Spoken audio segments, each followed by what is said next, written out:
Hello guys, నా పేరు Maheshwara బాకట. My channel ప్రకారం మన ఛానల్ సబ్స్క్రైబ్ చేసుకోకపోతే ఇప్పుడే సబ్స్క్రైబ్ చేసుకోండి. పక్కనే ఉన్న బెల్ ఐకాన్ ఆన్లో పెట్టుకోండి. నా ఫర్దర్స్ మిస్ అవ్వకుండా చూడొచ్చు. చాలా మంది చూస్తున్నారు కానీ సబ్స్క్రైబ్ చేసుకోవట్లేదు. So please try to subscribe and click the bell icon also.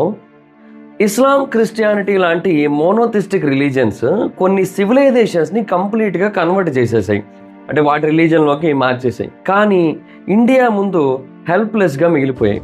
1400 సంవత్సరాల చరిత్ర, 70కి పైగా ఇన్వేషన్స్, ప్రపంచంలోని మోస్ట్ పవర్ఫుల్ ఎంపైర్స్ ఒకదాని తర్వాత ఒకటి దండయాత్ర చేశాయి భారతదేశం మీద.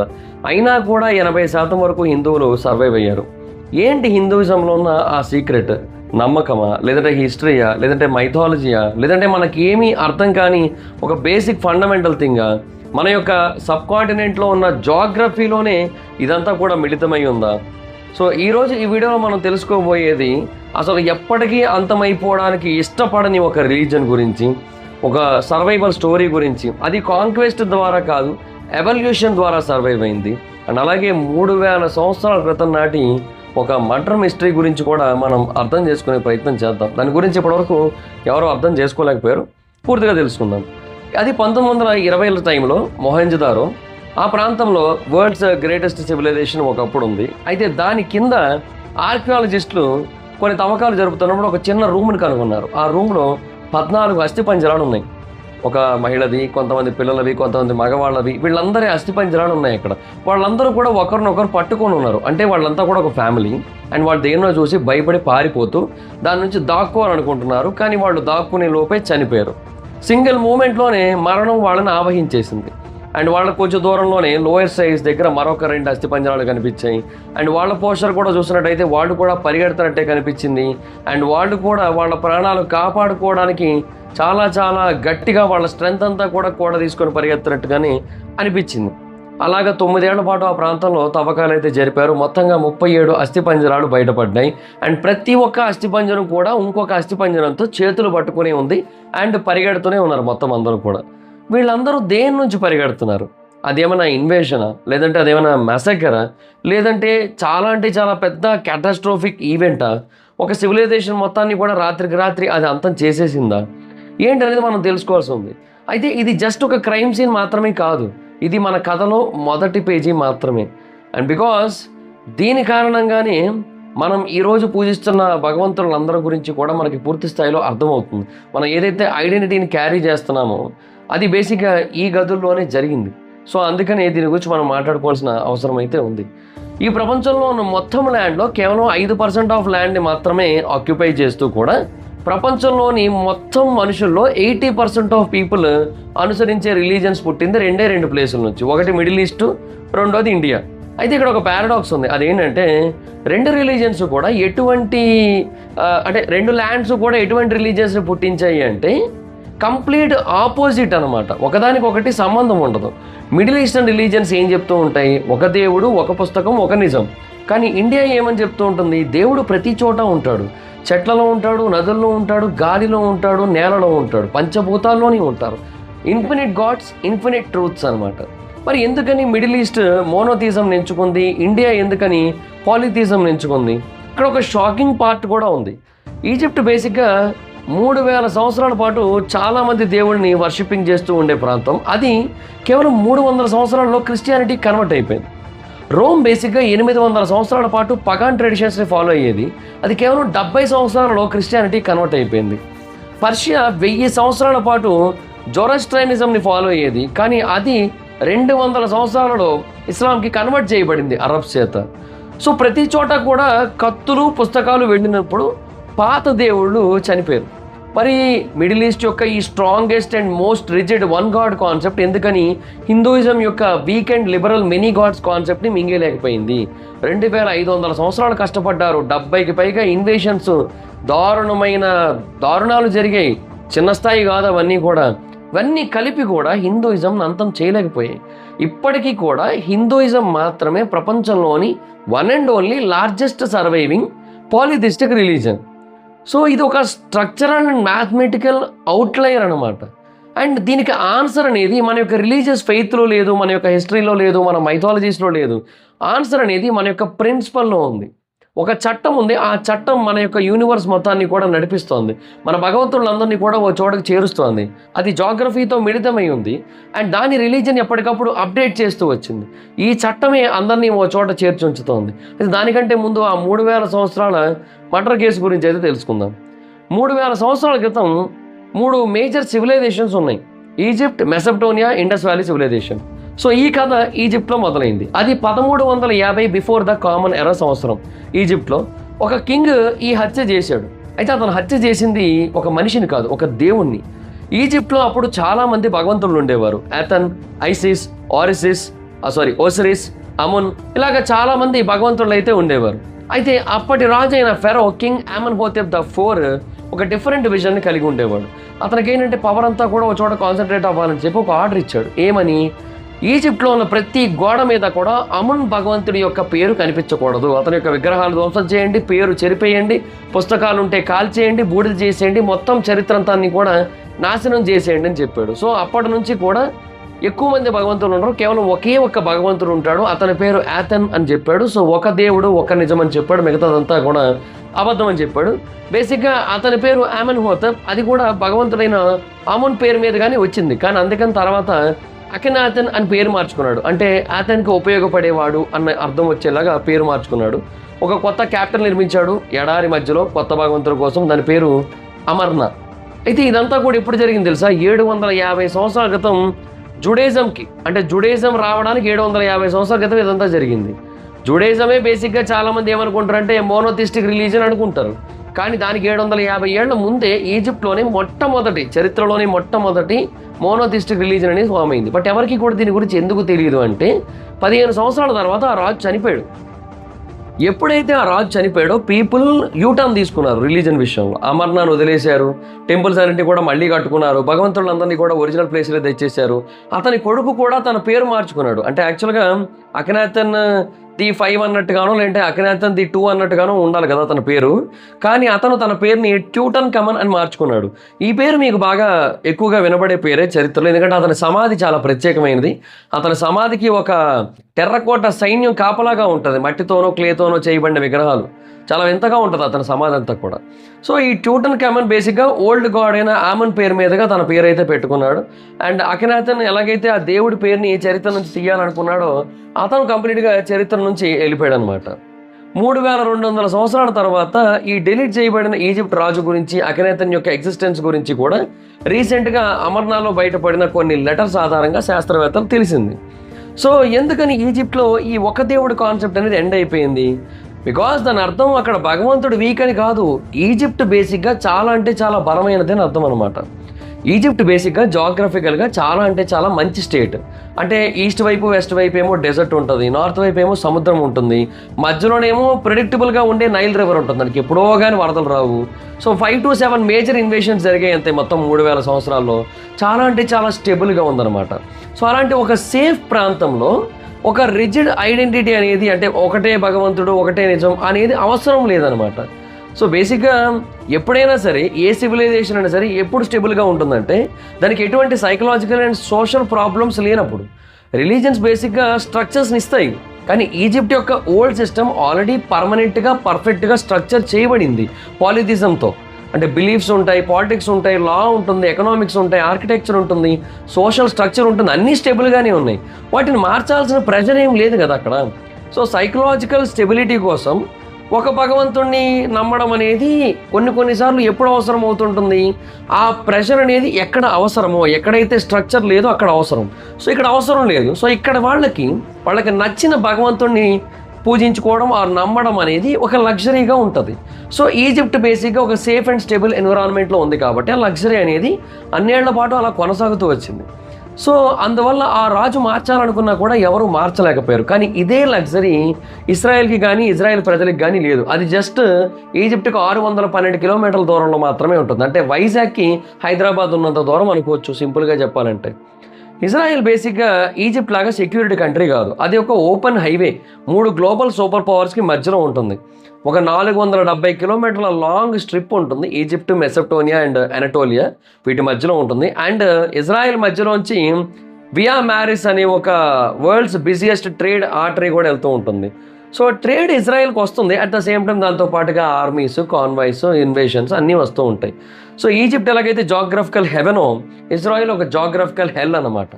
ఈజిప్ట్ 3000 సంవత్సరాలు ఒకటే సివిలైజేషన్గా ఉంది అండ్ ఫారోస్ రూల్ చేశారు. 5 నుంచి 7 ఇన్వేషన్స్ జరిగాయి అంతే. ఇజ్రాయెల్ క్యాపిటల్ అయిన జెరూసలంలో 2 సివిలైజేషనల్ డిస్ట్రక్షన్స్ జరిగాయి, 23 సీజెస్ జరిగాయి, 52 అటాక్స్ జరిగాయి, 44 ఇన్వేషన్స్ జరిగాయి. సో ఎంత స్టేబుల్ అథారిటీ ఉన్నా కూడా వాళ్ళు కూడా 100 ఏళ్ళ వరకే రూల్ చేయగలరు కదా, అది వచ్చిన ప్రాబ్లం. సో ఈజిప్ట్ బేసిక్గా మెయింటైన్ చేయాల్సింది మాత్రమే ఉంది దానికి. అంటే వాళ్ళ రిలీజన్ని వాళ్ళు జస్ట్ మెయింటెనెన్స్ మోడ్లో పెట్టుకుంటే సరిపోద్ది. ఇజ్రాయెల్ యొక్క రిలీజన్ ఎలా ఉంటుంది, అది సర్వైవ్ అవ్వాలి. సో కాన్స్టెంట్ సర్వైవల్ మోడ్లో ఉంటుంది. సో లేదంటే కంప్లీట్గా ఎగ్జిస్టెన్స్ నుంచి తుడిచిపెట్టుకుపోద్ది.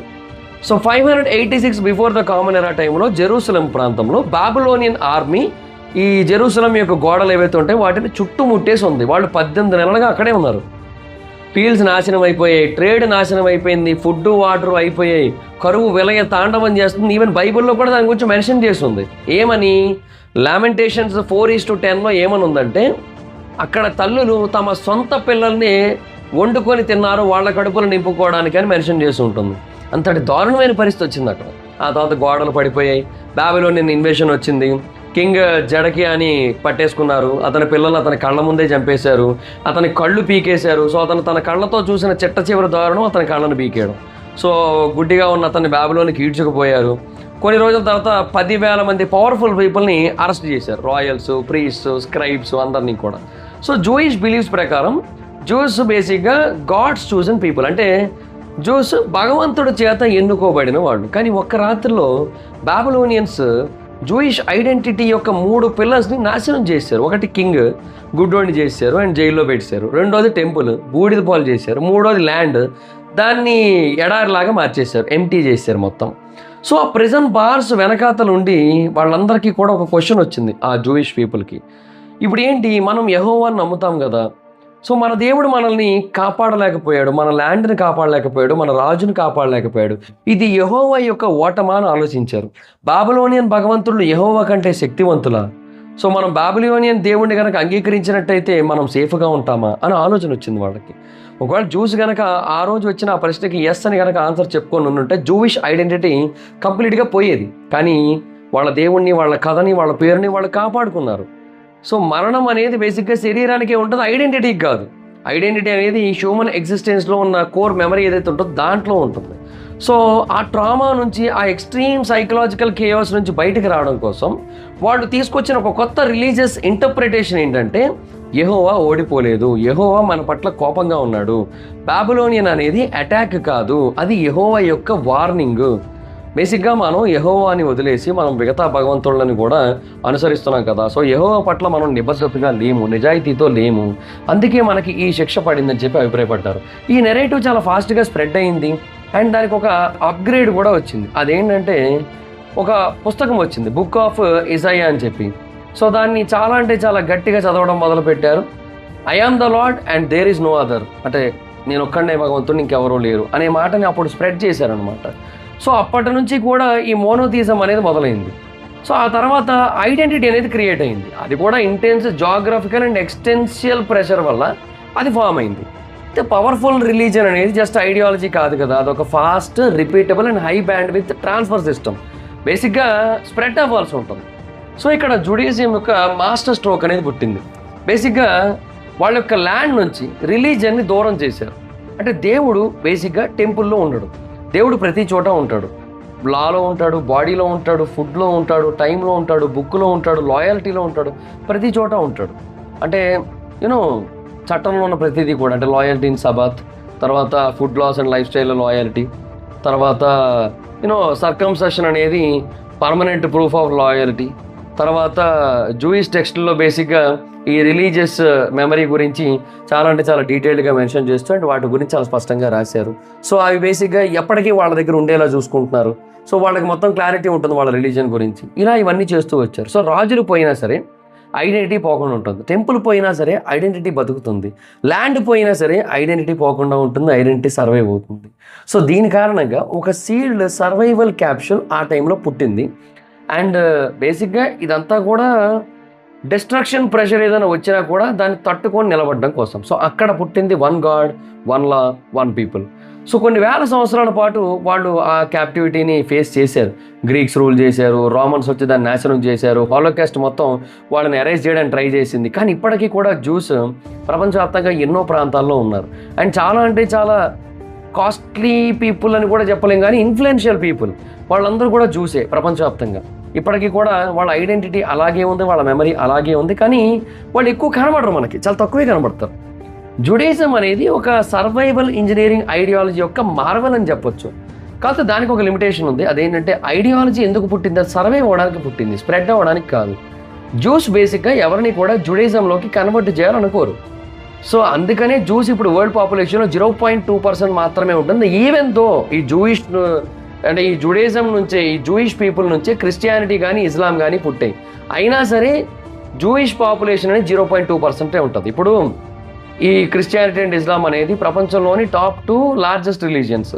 సో అవన్నీ కూడా ఐడియాలజికల్ బేస్ మీద పుట్టాయి, అండ్ అవన్నీ జుడేయిజం బేసిస్ మీద పుట్టాయి. అండ్ వాళ్ళేమో 54% ఉన్నారు ప్రపంచవ్యాప్తంగా, జుడేయిజం ఏమో ఓన్లీ 0.2%. ఎందుకు అలాగా?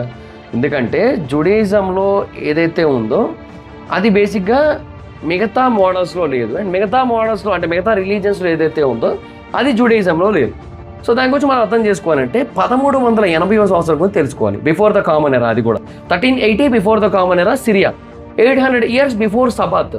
ఆ టైంలో 2 రాజ్యాలకు చెందిన 2 రాజుల మధ్య ఒక మీటింగ్ జరుగుతోంది. ఆ 2 రాజ్యాల పేర్లు మితాని అండ్ హిటిటి. ఈ 2 రాజ్యాల రాజులు కూడా ఒకరినొకరు నమ్ముకోలేక ఒక ట్రీటీని ఏర్పాటు చేసుకున్నారు. అండ్ ఆ ట్రీటీకి విట్నెస్గా వచ్చింది ఎవరో తెలుసా? ఇంద్రదేవుడు, వరుణదేవుడు, మిత్రదేవుడు, నసత్యదేవుడు. ఆర్కియాలజిస్టులు ఈ నేమ్స్ అన్నింటినీ కూడా ఒక క్లే ట్యాబ్లెట్ మీద కనుగొన్నారు. మరి ఈ పేర్లన్నీ ఎక్కడవి? హిందూ ఋగ్వేదంలో చెప్పబడిన భగవంతుడి యొక్క పేర్లు మనకందరికీ తెలిసింది. 3200 సంవత్సరాల క్రితం ఇదంతా ఎలా జరిగింది? వాళ్ళకి ఎలా తెలిసింది ఈ భగవంతుడి గురించి? అది కూడా సిరియాలో. ఆ టైంకి హిందూయిజం ఉందంటే భారతదేశంలో ఉంది, కానీ వాళ్ళకి ఎలా తెలిసింది? సో హిందూ భగవంతుడి యొక్క ఎలిమెంట్స్ వెస్ట్రన్ కంట్రీస్లో పుట్టాయా, లేదంటే హిందూ భగవంతుడి గురించి వెస్ట్రన్ కంట్రీస్లో అప్పట్లోనే స్ప్రెడ్ అయిందా ఏంటనేది ఎవరికీ అర్థం కాలేదు. అండ్ వెస్ట్రన్ కంట్రీస్లోనేమో ఒకటే భగవంతుని నమ్ముతూ ఉన్నారు, అండ్ మన దగ్గర ఏమో కొన్ని వేల మంది భగవంతులు ఉన్నారు. ఇదంతా ఎలా జరుగుతూ వచ్చింది అంటే ఇండస్ వ్యాలీ సివిలైజేషన్ యొక్క రెమినెంట్స్లో దీనికి జవాబు అయితే ఉంది మనకి. జాగ్రఫీ అనేది సివిలైజేషన్స్ని షేప్ అవుట్ చేయదు, వాళ్ళ యొక్క భగవంతుడిని షేప్ అవుట్ చేయదు, అంటే పుట్టించదు. కొన్ని వేల సంవత్సరాల పాటు అప్పుడు ఎలా ఉండేదంటే బౌండరీస్ ఆఫ్ వెల్త్ అనేది ఉండేది. సో తర్వాత మారిపోయింది కంప్లీట్గా. తర్వాత ఏది కూడా ఒకరి చేతిలో లేకుండా ఉందన్నమాట. So 3000 before the common era టైంలో సివిలైజేషన్స్ అనేవి చాలా చాలా పెద్దగా ఉండేవి, ఎస్పెషల్లీ ఇండస్ వ్యాలీ సివిలైజేషన్. అది బేసిక్గా ఈజిప్ట్ అండ్ మెసెప్టోనియా సివిలైజేషన్ రెండు కలిపినా కూడా ఇదే పెద్దగా ఉండేది. 3000 బిఫోర్ ద కామన్ ఎరా అంటే సుమారుగా 5000 సంవత్సరాలకు పూర్వం అనమాట.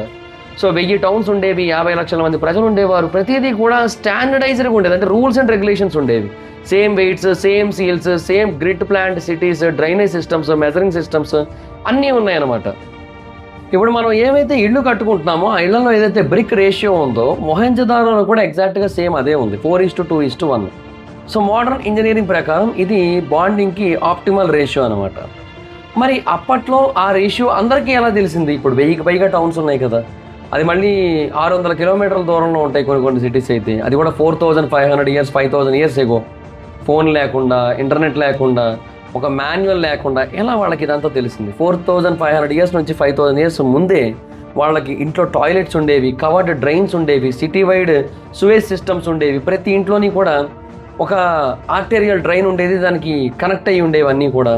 సో వెస్ట్రన్ కంట్రీస్ లాంటి యూకే లాంటి వాటిలో కూడా 19వ శతాబ్దంలో మాత్రమే అవన్నీ కూడా ఏర్పాటు చేయబడ్డాయి. 5000 సంవత్సరాల క్రితం ఇండస్ వ్యాలీ సివిలైజేషన్ ఎలా వీటిని కనిపెట్టింది? Dental drilling technology, flood proof cities, long distance trade networks like Lothal అనమాట, అంటే ఒక షిప్ డాక్యార్డ్ సిస్టమ్. సో ఇవన్నీ ఎలా? అయితే వీటికి కొన్నిటికి జవాబులు దొరికే, కానీ రెండింటికి మటుకు ఇప్పటికీ జవాబులు దొరకలేదు. మొదటిది ఈజిప్ట్లో ఫారోస్, అంటే ఎవరైతే గాడ్ కింగ్స్ ఉన్నారో వాళ్ళు బేసిక్గా ఒక సోషల్ అండ్ సైకలాజికల్ స్టెబిలిటీని ఇచ్చారు సొసైటీకి. మెసపటోనియాలో టెంపుల్ సిస్టమ్స్ ఈ పని చేసాయి. బట్ ఇండస్ వ్యాలీ సివిలైజేషన్లో ఏదైనా ఒక రిలీజన్ కానీ, లేదంటే ఎవరైనా ఒక రూలర్ కానీ ఇలాగా ఒక స్ట్రక్చర్ని ఫామ్ చేసి సొసైటీని స్టెబుల్ చేసినట్టుగా మనకి ఎక్కడా లేదనమాట. కానీ అక్కడ ప్రజలందరూ కూడా ఒక హై లెవెల్ ఆర్డర్ని ఫాలో అయ్యేవాళ్ళు. అది ఎలా పాసిబుల్? సో బేసిక్గా మనకి రిలీజియస్ సింబల్స్, రిచువల్స్ ఇవన్నీ కనబడ్డాయి ఇండస్ వ్యాలీ సివిలైజేషన్లోని ఇళ్లలో. అంటే అప్పట్లో మేబీ ఏదైనా రిలీజన్ అంటే మన హిందూయిజమే సైకలాజికల్ స్టెబిలిటీ ఇచ్చుండొచ్చు, కానీ దానికి సంబంధించిన ప్రూఫ్ కూడా దొరకలేదే మనకి. సో రిలీజన్ బేస్డ్ కానీ కింగ్ బేస్డ్ కానీ సిస్టమ్ ఉన్నట్టుగా అది సోషల్ స్టెబిలిటీని బిల్డ్ చేసినట్టుగా మనకు ఆధారాలు దొరకలేదు. సో అందువల్ల మనం అర్థం చేసుకోలేకపోతున్నాం ఇది ఎలా సాధ్యమైంది. అప్పట్లో మనకు అంత నాలెడ్జ్, అంత జ్ఞానం, అంత ఆలోచన శక్తి, అంత విచక్షణ శక్తి, అంత బుద్ధి ఎక్కడది? అలాగే 37 స్కెలిటన్స్ దొరికాయని చెప్పా కదా మొహంజదారోలో. ఆర్కియాలజిస్ట్లని కొన్ని దశాబ్దాల పాటు ఇబ్బంది పెడుతూనే వచ్చాయి అర్థం కాక. సో ఆ టైంలో అందరూ కూడా చంపిన వాళ్ళ కోసం వెతుకుతూ ఉంటే ఆర్యన్ ఇన్వేషన్ అని, రైడర్స్ అని, మెసక్రే అని రకరకాల పేర్లు వినిపించాయి. బట్ నిజం ఏంటనేది తెలిసిన తర్వాత అందరూ షాక్ అయ్యారు. ఈ ఇండస్ వ్యాలీ సివిలైజేషన్ ఒక స్పెషల్ టైంలో పుట్టింది. మాన్సూన్స్ బేసిక్గా నార్త్ వెస్ట్ ఇండియాలో అండ్ థార్ రీజన్లో బాగా మొమెంటం అందుకుంటున్నాయి. వర్షం తర్వాత వర్షం పడుతుంది, ప్రతి చోట వాటర్ ఉంది. అయితే అది టెంపరీ ఫేజే. ఆ తర్వాత ఒక హైడ్రో క్లైమేటిక్ స్వీట్ స్పాట్ వచ్చింది. 2200 బిఫోర్ ద కామన్ ఎరా టైంలో ఎర్త్ యొక్క విండ్ స్ట్రక్చర్ కంప్లీట్గా మారిపోయింది ఒక సింగిల్ ఈవెంట్ కారణంగా. ఆ ఈవెంట్ పేరు 4.2 కిలో ఇయర్ ఈవెంట్. ఆ టైంలో నార్త్ అట్లాంటిక్ కంప్లీట్గా చల్లగా అయిపోయింది, విండ్స్ యొక్క ఫ్లో అనేది కంప్లీట్గా మారిపోయింది. గ్రాడ్యువల్గా రెయిన్ బెల్ట్ సౌత్ వైపు షిఫ్ట్ అయిపోవడం మొదలుపెట్టింది. సో ఇది నార్మల్ షిఫ్టింగ్ కాదు, మ్యాప్లో ఏదో జరిగినట్టుగా కాదు, గ్రౌండ్ లెవెల్లో ఇది మరణమే.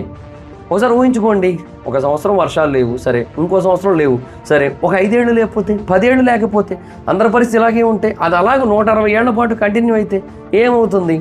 అండ్ ఇది ఒక్కసారి జరగట్లేదు కదా, పోనీ థౌజండ్స్ ఆఫ్ ఇయర్స్ పాటు 4 సార్లు జరిగింది ఇలాగా.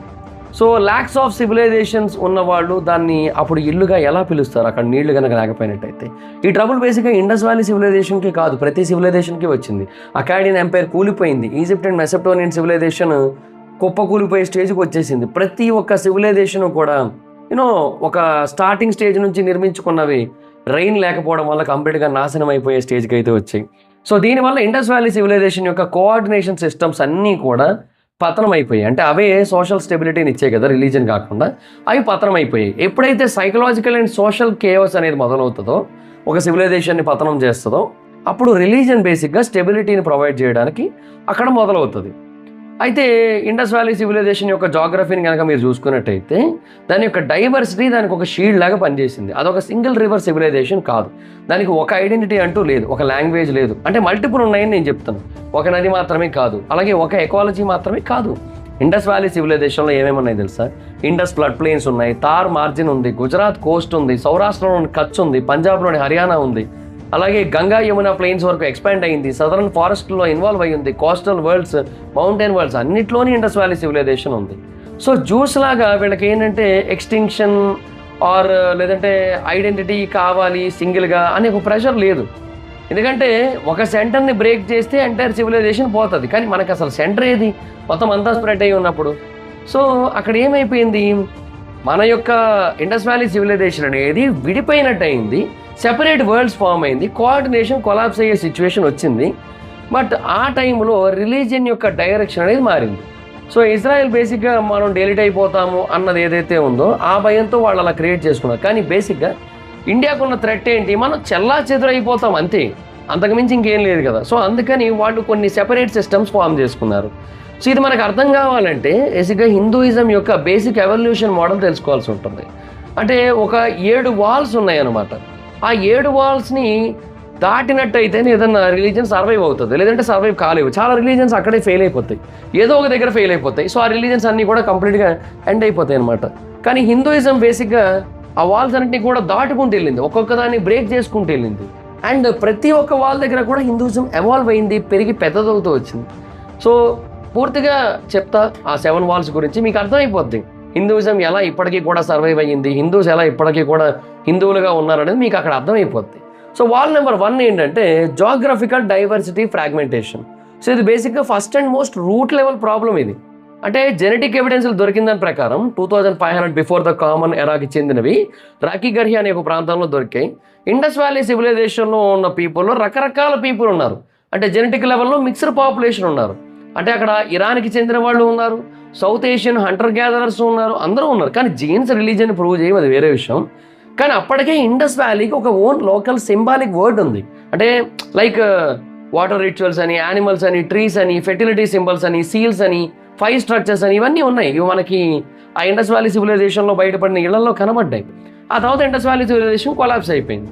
సో ఒకవైపు ఏమో ఇండస్ వ్యాలీ సివిలైజేషన్ యొక్క పీపుల్ చెల్లాచెదరయ్యారు, సిటీస్ విడిపోయాయి, కోఆర్డినేషన్ పోయింది. బట్ వాళ్ళ దగ్గర ఒక లోకల్ సేక్రెడ్ వరల్డ్ ఉంది. Water rituals, trees, animals, fertility symbols, mother like goddess. ప్రతి విలేజ్కి కూడా ఒక ఓన్ సీక్రెట్ కోడ్ ఉంది. సో కొన్నేళ్ల తర్వాత సెంట్రల్ ఏషియా నుంచి ఇండో ఆరియన్స్ చాలా పెద్ద స్థాయిలో ఇండియాకి మైగ్రేట్ అయ్యారు. వాళ్ళకి బేసిక్గా ఒక ఫిక్స్డ్ ఆర్డర్ అంటూ లేదు, సిటీస్ లాగా. బట్ వాళ్ళకి ఇంకొకటి ఉంది. అదేంటో తెలుసా? Portable order, 5 rituals, mantras and ప్రీస్. So ఒకటి ఆలోచించండి, ఇప్పుడు ఇండస్ వ్యాలీ సివిలైజేషన్ బేసిక్గా దాని యొక్క ఆర్డర్ కారణంగా స్టేబుల్గా ఉంది. అంటే దాని యొక్క బ్రిక్స్లో, దాని యొక్క డ్రైనేజ్ సిస్టంలో, దాని యొక్క సీస్లో ఆ స్టాండర్డ్ ప్రోటోకాల్స్ ఉన్నాయన్నమాట. సో సిటీలు పడిపోతే ఆర్డర్ పడిపోతుంది. సో కేయోస్ అనేది మొదలవుతుంది. కానీ వేదిక్ ఆర్డర్ అనేది మైండ్లో స్టోర్ అవుతుంది. సో మంత్రాలను గుర్తుపెట్టుకుంటాం, ఆ మంత్రాలు మనతో పాటే నడుస్తాయి. సో ఒక నగరాన్ని బ్రేక్ చేసినా సరే ఆ మంత్రాలను బ్రేక్ చేయలేరు కదా.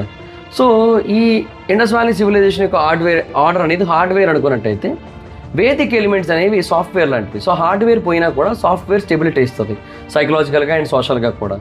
సో ఆ టైంలో 2 వరల్డ్స్ కలిసిపోయాయి, మెర్జ్ అయిపోయి ఈ ఇండస్ వ్యాలీ సివిలైజేషన్ ఫ్రాగ్మెంటెడ్ అయినప్పటికీ కూడా సేక్రెడ్ వరల్డ్ అండ్ అలాగే వాళ్ళకి వేదిక్ పోర్టబుల్ రిచువల్ సిస్టమ్ అనేది కలిసిన తర్వాత, సెంట్రల్ రిలీజన్ అనేది లేకపోయినా, ఒక డివైన్ కింగ్ అనేది లేకపోయినప్పటికీ కూడా ప్రతి చోట యజ్ఞం చేసుకోవచ్చు, ప్రతి ఇంటిని కూడా ఒక సీక్రెట్ స్పేస్ లాగా ఉంచుకోవచ్చు, అంటే పవిత్రమైన ప్రాంతంలో చూసుకోవచ్చు. ఇలాగా హిందూయిజం యొక్క ఫౌండింగ్ డిఎన్ఏ అనేది లాక్ అయిపోయింది.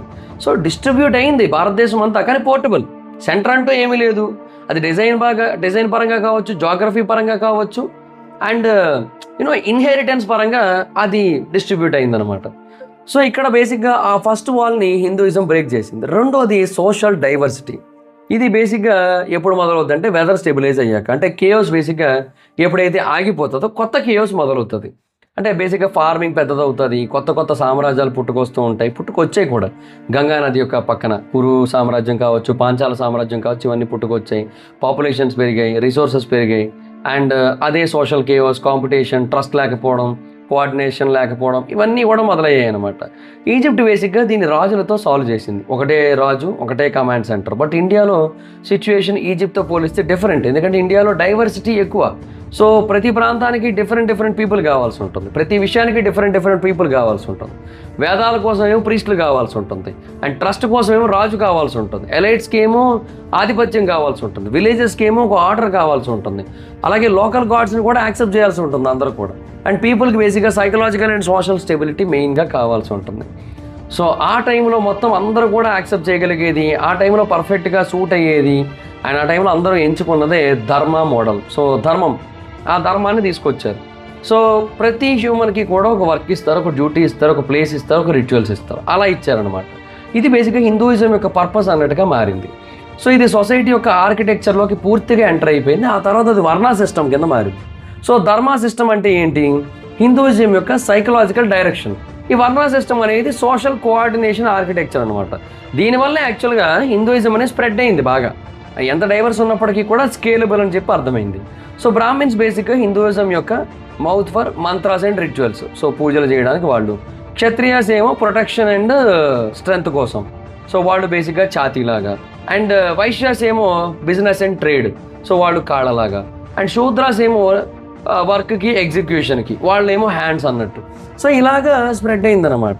ఈ సిస్టమ్ చాలా genius, at the same time dangerous కూడా. ఎందుకంటే ఆ సోషల్ ఆర్డర్ని భగవంతుడికి లింకప్ చేశారు కాబట్టి.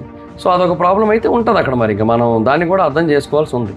అయితే ఎందుకని ఈ ధర్మ మోడల్ అంత ఫాస్ట్గా స్ప్రెడ్ అయింది? బికాస్ ధర్మ అనేది ఒకరి లోపల ఉండేది కాదు. అంటే ఏదో పర్టికులర్గా వీళ్ళ దగ్గరే ఉంటుంది, వీళ్ళకి మాత్రం అంకితం అన్నట్టు కాదు. ధర్మం అనేది ప్రతి ఇంట్లో ఉంటుంది, ప్రతి రోల్లో ఉంటుంది, ప్రతి రిచువల్లో ఉంటుంది. కింగ్ మారిపోయినా, ఎంపైర్ పడిపోయినా, ఇన్వేషన్స్ జరిగినా ధర్మం ముందుకెళ్తూ ఉంటుంది. ఎందుకంటే ధర్మాన్ని చంపేంత స్థాయిలో ఎవరు లేరు కదా. సో ఆ టైంలో హిందూయిజం బేసిక్గా ఆ సెకండ్ వాల్ని కూడా బ్రేక్ చేసింది. సో రాజు లేకుండానే ఒక ఆర్డర్లోకి అయితే వచ్చింది. తర్వాత మూడో వాల్ వచ్చి ఎగ్జిస్టెన్షియల్ ఎంప్టీనెస్. బేసిక్గా ధర్మం అనేది హిందూ సొసైటీని బయట నుంచి స్టెబుల్ చేసింది. కానీ ఆ టైంలో మళ్ళీ పెద్ద సిటీస్ పుట్టడం మొదలుపెట్టాయి. వారణాసి, రాజ్గీర్, శ్రవస్తి, ఇవన్నీ పుట్టుకొచ్చాయి. వెల్త్ పెరగడం మొదలుపెట్టింది. వెల్త్తో పాటుగా ఎగ్జిస్టెన్షియల్ ఎంటీనెస్ కారణంగా మళ్ళీ ఒక కొత్త సైకలాజికల్ కేయోస్ మొదలైంది. సో బేసిక్గా మనుషులు బయట ఎంత స్టేబుల్గా ఉన్నారో లోపల అంత ఎక్కువగా వాళ్ళు ప్రశ్నించుకోవడం మొదలుపెట్టారు. ఎందుకు మనుషులు చనిపోతున్నారు, ఎందుకు ఈ బాధలు, మనకి ఏంటి పర్పస్, ఏంటి మనం ఎందుకు పుట్టాం, ఎందుకు చచ్చిపోతున్నాం, ఈ రిచువల్స్ అన్నీ ఏంటి, ఎందుకు. సో వీటికి జవాబులు కావాలనుకుంటున్నారు పీపుల్. బేసిక్గా ఈ డీప్ క్వశ్చన్స్కి ఆన్సర్స్ కావాలనుకుంటున్నారు. సో హిందూయిజం మీద ప్రెషర్ పడింది ఆ టైంలో. సో అందుకని అంటే వాళ్ళందరినీ కూడా ఒక చోట చేర్చడానికి, ఐడియాలజికల్గా యునైట్ చేయడం కోసం ఒక ఐడియా కావాల్సి వచ్చింది, ఒక నిజం కావాల్సి వచ్చింది. సో అప్పుడు ఋషులు మునులు అందరూ కూడా ఉపనిషత్స్ని రాశారు. సో హిందూయిజం యొక్క నెక్స్ట్ ఫిలాసఫికల్ లేయర్. సో మొత్తం ఆన్సర్ అంతా కూడా ఒకటే లైన్లో ఉంటుంది. అదేంటంటే అందరు దేవుడు అంటే ఇంద్రదేవుడు, అగ్నిదేవుడు, వరుణదేవుడు వీళ్ళందరూ వేరు వేరు అయి ఉండొచ్చు, కానీ వాళ్ళందరూ కూడా ఒక అల్టిమేట్ రియాలిటీ యొక్క వేరు వేరు రూపాలు. అంటే ఒక శక్తి, అల్టిమేట్ శక్తి యొక్క వేరు వేరు రూపాలు. సో ఆ రియాలిటీకి మనం ఏ పేరైనా పెట్టుకోవచ్చు. ఓకే, సో బ్రహ్మ అని పెట్టుకోవచ్చు, ఆ బ్రహ్మే వీళ్ళందరినీ పుట్టించారని చెప్పొచ్చు. అండ్ ఆ తర్వాత మనం బ్రహ్మని బేసిక్గా ఒక దేవుడిలాగే చూడాల్సిన అవసరం లేదు, ఈ సృష్టిలో దేన్ని సృష్టించే వాళ్ళైనా బ్రహ్మతో సమానమే అన్నట్టుగా చెప్పారు. సో తత్వం అసి అనే ఒకటి అప్పుడే పుట్టింది. అండ్ ఋగ్వేదంలో కూడా దీని గురించి ముందే చెప్పబడింది, ఏకం సాత్ విప్ర బహుధ వేదాంతి అని చెప్పి. అంటే నిజం ఒకటే, కానీ తెలివైన వాళ్ళు దాన్ని వేరు వేరు పేర్లతో పిలుస్తారు అని చెప్పి. సో ఇక్కడ ఏమైందంటే మోనోథిజం ఏం చెప్తుంది, ఒకటే దేవుడు అందరూ అబద్ధం అని చెప్తుంది. ఇప్పుడు క్రిస్టియన్లు అదే చెప్తారుగా కన్వర్షన్స్ కోసం వచ్చినప్పుడు, మా దేవుడే దేవుడు, ఇంకెవరు దేవుడు కాదని. కానీ ఉపనిషత్స్ ఏం చెప్తున్నాయి, ఒక శక్తి, మిగతా దేవుళ్ళందరూ కూడా ఆ శక్తి యొక్క రూపాలు, ఆ శక్తి యొక్క సృష్టి అలా చెప్తుంది. సో ఏది అబద్ధం కాదని చెప్పింది. సో హిందూయిజంలో ఏంటంటే మోనోథిజం యొక్క డెప్త్ ఉంది, పోలిథిజం యొక్క ఫ్లెక్సిబిలిటీ ఉంది. సో సర్ఫేస్ మీద ఇన్ఫినిట్ గాడ్స్, ఇన్ డెప్త్ ఒకటే reality. So dual layer architecture అనమాట. సో ఈ ప్రపంచంలో ఏ రిలీజన్కి అలా లేదు. సో మూడో వాల్ కూడా బ్రేక్ అయిపోయింది. తర్వాత నాలుగో వాల్ వచ్చి కంపీటింగ్ ఐడియాలజీస్. నేచర్ బేసిక్గా చాలా రిలీజన్స్ని నాశనం చేసేసింది, కొన్నింటిని రెస్ట్కి పెట్టేసింది. సో హిందూయిజంకి ఆ టైంలో ఒక పెద్ద టెస్ట్ వచ్చింది. హిందూయిజం బేసిక్గా బ్రేక్ అవ్వడం మొదలుపెట్టింది, బయట నుంచి కాదు లోపల నుంచి. గౌతమ్ బుద్ధ, వర్ధమాన మహావీర వీళ్ళందరూ కూడా ఒక ఓపెన్ ఛాలెంజ్ చేశారు. అదేంటంటే యజ్ఞాలు ఉపయోగం లేవు, ప్రీస్ట్లు ఉపయోగం లేని వాళ్ళు, వర్ణ అనేది అన్ఫెయిర్, వేదాస్ అనేది జస్ట్ పుస్తకాలు మాత్రమే నిజం కాదు, సో లిబరేషన్ అనేది కేవలం ఇన్నర్ రియలైజేషన్ ద్వారా మాత్రమే వస్తుందని చెప్పారు. సో ఈ అటాక్ బేసిక్గా చాలా పెద్ద స్థాయిలో జరిగింది. సో బుద్ధిజం అనేది ఒక ఫిలాసఫీ మాత్రమే కాదు అప్పట్లో, సో అది ఇన్ఫ్రాస్ట్రక్చర్ వైజ్ పెరుగుతూ వస్తుంది. అశోక లాంటి ఎంపరర్స్ కూడా ఆ ఆలోచనకి సహాయం అందించారు డబ్బు పరంగా. సో మోనస్ట్రీస్ నిర్మించబడ్డాయి, మిషనరీస్ పెరిగాయి, పెద్దవయ్యాయి, స్ప్రెడ్ అవ్వడం మొదలుపెట్టాయి. సో అప్పుడు హిందూయిజం ఏం చేసింది, వాళ్ళు బుద్ధిజంతో ఆర్గ్యూ చేయలేదు, వాళ్ళు బుద్ధిజం నుంచి నేర్చుకొని దాన్ని అబ్జర్వ్ చేసుకున్నారు. కర్మ కాన్సెప్ట్ని అబ్జర్వ్ చేసుకున్నారు, అహింసను అబ్జర్వ్ చేసుకున్నారు, మెడిటేషన్ అబ్జర్వ్ చేసుకున్నారు, రినౌన్సియేషన్ అబ్జర్వ్ చేసుకున్నారు, అంటే సన్యాసం తీసుకోవడం. సో దాన్ని కూడా మన దాంట్లో తీసుకొని వచ్చారు. సో ఫైనల్ మూవీ ఏంటో తెలుసా, భగవత పురాణంలో అంటే కొన్ని శతాబ్దాల తర్వాత ఇదంతా జరిగాక ఏమని రాశారంటే బుద్ధుడు బేసిక్గా విష్ణువు యొక్క 9వ అవతారం అని చెప్పి రాశారనమాట. సో హిందూయిజంకి ఎవరైతే ఎనిమిగా ముందు కన్సిడర్ చేయబడ్డారో, వేదాలను రిజెక్ట్ చేసిన వ్యక్తిని హిందూయిజంలో ఒక భగవంతుడిగా మార్చారు. సో ఎనిమిని చంపలేదు, ఎనిమిని బేసిక్గా తమ యొక్క ఓన్ ఆపరేటింగ్ సిస్టంలో ఒక భాగం చేశారు. ఇది జీనియస్ ఎవల్యూషన్. సో 4th వాల్ని కూడా మనం బ్రేక్ చేస్తాం. 5థది diverse gods, too much chaos. బేసిక్గా మనకున్న ఇది పెద్ద సమస్య. ఇది ఆ టైంలో మౌర్యన్ ఎంపైర్ పడిపోయింది. సో వేరు సామ్రాజ్యాలన్నీ వేరు ప్రాంతాలు స్ప్రెడ్ అయ్యాయి, వేరు భాషలు పుట్టాయి, వేరు లోకల్ డైటీస్ ఉన్నారు. ప్రతి విలేజ్కి కూడా ఒక కులదేవత ఉంది, అండ్ ప్రతి ఫారెస్ట్కి కూడా ఒక గ్రామ దేవత అనొచ్చు, లేదంటే అడవి దేవత అనొచ్చు, వాళ్ళు ఉన్నారు. సో వేదిక్ సిస్టమ్ అనేది బేసిక్గా ఈ డైవర్సిటీని, కాంప్లెక్సిటీని హ్యాండిల్ చేయలేకపోతుంది. సో ఇలాగే కనుక కంటిన్యూ అయినట్టయితే ఫ్రాగ్మెంటేషన్ తప్పదు. సో అప్పుడు ఇండియా బేసిక్గా రోమన్ పాలిథిజం లాగా కొన్ని వేల ముక్కలు అయిపోయే అవకాశం ఉంది. సో హిందూయిజం కూడా ఒక చరిత్ర అయిపోతే రిలీజన్ అవ్వదు. సో ఈ రూట్ ప్రాబ్లం ఏంటి, అప్పటి వరకు హిందూయిజం అనేది పెద్ద వాళ్ళకి మాత్రమే ఉండేది. అంటే సంస్కృతం తెలిసిన వాళ్ళకి, బ్రాహ్మిన్స్కి, క్షత్రియాస్కి వీళ్ళకి అర్థమయ్యేది, కానీ వాళ్ళకి ఉపనిషత్స్ అర్థమయ్యేవి. ఈ నాలెడ్జ్ అందరికీ ఎలా స్ప్రెడ్ అవుతుంది? సో దానికోసం మన చరిత్ర గురించి ఏవైతే కొన్ని విషయాలు చరిత్రలో జరిగాయో వాటిని పుస్తకాల రూపంలో ప్రపంచానికి తెలియజేయడం మొదలుపెట్టారు. అప్పుడు బేసిక్గా రామాయణ, మహాభారత, 18 పురాణాలు ఇవన్నీ కూడా పుట్టుకొచ్చాయి. గరుడ పురాణం, వేరే పురాణాలు ఇవన్నీ కూడా. సో ఇవన్నీ మనకేం చెప్తూ వచ్చాయి, సో ఒక భగవంతుణ్ణి అలాగే అమ్మవార్లను కావచ్చు, సో వీళ్ళందరినీ కూడా చాలా పెద్ద స్థాయికి చేర్చాయి, అంటే యూనివర్సల్ లెవెల్లో అందరినీ ఆలోచించేలా చేసాయి. మీ గ్రామ దేవత ఉందా, ఆ గ్రామ దేవత దుర్గాదేవి యొక్క రూపం, దుర్గాదేవి యొక్క అంశ అని చెప్పారు. అలాగే అడవిలో కొంతమంది స్వామివార్లు ఉంటారు, ఆ స్వామివార్లు శివుడి యొక్క మరొక రూపం అని చెప్పారు. నది బేసిక్గా అమ్మవారు అని చెప్పారు. మీకు తర్వాత వచ్చే భగవంతుడు విష్ణుమూర్తి యొక్క అవతారం అని చెప్పారు. సో ఏది డిలీట్ చేయలే, ప్రతిదాన్ని యాడ్ చేశారు. సో మోనోథిజం యొక్క ఆపరేషన్ రూల్స్ అబ్స్ట్రాక్షన్, మీ దేవుడు అబద్ధం, ఏ దేవుడు నిజం కాదు, మా దేవుడే నిజం అని చెప్పి. హిందూయిజం యొక్క ఆపరేషన్ రూల్ ఏంటి? ఎడిషన్, మీ దేవుడు కూడా మా దేవుడే. సో ఈ నేచర్ వల్ల ప్రతి ఒక్క టౌన్, ప్రతి ఒక్క తెగ, ప్రతి ఒక్క రీజన్ హిందూయిజంలో భాగమైంది. యుద్ధం చేయలే, కన్వర్షన్ చేయలే, మిషనరీస్ వాళ్ళ ఏం చేయకుండా హిందూయిజం స్ప్రెడ్ అయింది. హిందూయిజం అబ్జర్వ్ చేసుకోబడింది. సో ప్రతిదాన్ని అబ్జర్వ్ చేసుకుంది. సో ఆ తర్వాత పీపుల్ హిందూయిజంని అబ్జర్వ్ చేసుకున్నారు. సో ఈ రామాయణం, మహాభారతం, పురాణాలు ఇవన్నీ కూడా హిందూయిజంని ఒక యాక్సెప్టెన్సీ మిషన్ లాగా మార్చాయన్నమాట. సో అలాగా రిలీజియన్ ప్రపంచం అంతా స్ప్రెడ్ అయింది, ముఖ్యంగా భారతదేశంలో స్ప్రెడ్ అయింది. సో అలా 5th వాల్ని కూడా బ్రేక్ చేసాయి. తర్వాత 6th wall, threat of invasion. అందరికీ ఉన్న ప్రాబ్లమే ఇండియాకి వచ్చింది. 500 నుంచి 1200 CE టైంలో రీజనల్ కింగ్డమ్స్ అయిన చోళాస్, పల్లవాస్, చాళుక్యాస్, రాష్ట్రకూటాస్ వీళ్ళందరూ కూడా పెద్ద పెద్ద టెంపుల్స్ నిర్మించారు. కానీ ఏది కూడా సెంట్రల్ టెంపుల్ కాదు. ఎవరు అట్లా నిర్మించలే. హిందూ వాటికన్ నిర్మించలే, హిందూ మక్కా నిర్మించలే. కానీ వాళ్ళు ఏం చేశారు? సోమనాథ్ నుంచి రామేశ్వరం వరకు 12 జ్యోతిర్లింగాలు కట్టారు. బాలోచిస్తాన్ నుంచి అస్సాం వరకు 51 శక్తిపీఠాలు కట్టారు. భారతదేశం యొక్క 4 కార్నర్స్లో చార్ధామ్ కట్టారు. 7 పవిత్రమైన నదులని కలిపారు. అండ్ అలాగే కుంభమేళాని 4 డిఫరెంట్ సిటీస్లో ఏర్పాటు చేశారు. అండ్ వీళ్ళందరినీ కూడా, అంటే ఈ ప్రాంతాలన్నింటినీ కూడా కనెక్ట్ చేసేదాని పేరు యాత్ర అన్నారు. సో పీపుల్ బేసిక్గా ప్రతి సంవత్సరం కూడా ఎక్కడెక్కడి నుంచో వచ్చి వీటిని దర్శించుకునేవారు అనమాట. సో ఇండియా టెంపుల్స్ని కట్టలే, ఇండియాయే ఒక టెంపుల్గా మారింది. గంగా పవిత్రమైందే, హిమాలయాలు పవిత్రమైనవే, ప్రతి కొండ, ప్రతి నది, ప్రతిదీ పవిత్రమైంది. సో ఎప్పుడు ఎలా నాశనం చేస్తారు రిలీజియన్ని? ఇప్పుడు జెరూసలం యొక్క టెంపుల్ని నాశనం చేస్తే జుడైజం అనేది అంతరించిపోయే స్టేజ్కి వెళ్ళిపోద్ది. అలాగే జోరాస్ట్రియన్ ఫైర్ టెంపుల్స్ని కనుక నాశనం చేసినట్టయితే పర్షియన్ మారిపోద్ది. బట్ ఇక్కడ గంగా నదిని బ్రేక్ చేయగలరా? హిమాలయాల్ని కరిగించగలరా? 51 శక్తిపీఠాలని 4 దేశాల్లో ఉన్నది ఇప్పుడు అవి. సో వాటన్నిటిని కూడా తీసుకొని వెళ్ళి మీరు నాశనం చేయగలరా ఒకటేసారి? అది జరగని పని. సో సేక్రెడ్ జాగ్రఫీని ఎవరు కాంకర్ చేయలేరు, ఎందుకంటే ఇది ఒక్క బిల్డింగ్లో లేదు, అది ఖండం అంతా ఉంది, ఖండాలు దాటి ఉంది. హిందూయిజంకి ఒక హోలీ సెంటర్ లేదు. సో దానివల్ల ఎనిమీస్ ఈ రిలీజియన్ని ఆపలేకపోయారు. సో అలా 6th వాల్ కూడా బ్రేక్ అయింది. 7th exclusive worship. బేసిక్గా ఫైనల్ టెస్ట్ ఇది. హిందూయిజం యొక్క మొత్తం ఇన్ఫ్రాస్ట్రక్చర్ అనేది నిర్మించబడింది, psychological plus ideological. But still భగవంతుడిని రీచ్ అవ్వడానికి మధ్యలో బ్రాహ్మిన్స్ కావాల్సి ఉండేది, సాంస్క్రిత్ తెలిసిన వాళ్ళు, రిచువల్స్ తెలిసిన వాళ్ళు కావాల్సి ఉండేది. సో ఇది ఒక ప్రమాదకరమైన బలహీనత. ఎందుకంటే కామన్ మ్యాన్స్ అంటే లైక్ ఫార్మర్స్కో, వీవర్స్కో, కాపులర్స్కో వీళ్ళందరికీ కూడా సిస్టమ్ బయట ఉన్న ఫీలింగ్ ఉంటుంది. వాళ్ళు బేసిక్గా సొంత సిస్టమ్ని క్రియేట్ చేసుకోలేరు, అవని పని. సో అప్పుడు ఒక భక్తి మూమెంట్ పుట్టింది. అది తమిళనాడులోని ఆల్వర్స్ అండ్ నయనార్స్ మొదలు పెడితే తర్వాత భారతదేశం అంతా స్ప్రెడ్ అయింది. కబీర్, రవిదాస్, మీరాబాయి, తులసీదాస్, చైతన్య, నామ్దేవ్ వీళ్ళందరూ కూడా ఒకటే మాట చెప్పారు. ఏంటంటే భగవంతుడిని చేరుకోవడానికి బ్రాహ్మణ అవసరం లేదు, సంస్కృతం అక్కర్లేదు, ప్రతి టెంపుల్కే వెళ్ళి అక్కడ దండం పెట్టుకోవాల్సిన అవసరం లేదు, టెంపుల్ కూడా కంప్లీట్గా అక్కర్లేదు, ప్రేమ, నమ్మకం, భక్తి మాత్రమే కావాల్సి ఉంది. సో మీ యొక్క ఓన్ లాంగ్వేజ్లో, మీ యొక్క సొంత ఇంట్లో, మీ యొక్క సొంత మనసులో, గుండెలో మీరు దేవుణ్ణి కనుక తలుచుకొని పూజించుకొని ప్రార్థించినట్టయితే చాలు, మీరు దేవుణ్ణి చేరుకుంటారని చెప్పారు. సో బేసిక్గా ఇది ఆర్ట్ అండ్ పోయిటరీ ద్వారా కూడా చాలా ఎక్కువగా స్ప్రెడ్ అయింది. సో అలాగే భక్తి మూమెంట్ ద్వారా కూడా రిలీజియస్ మూమెంట్ అనేది చాలా ఎక్కువగా స్ప్రెడ్ అయింది.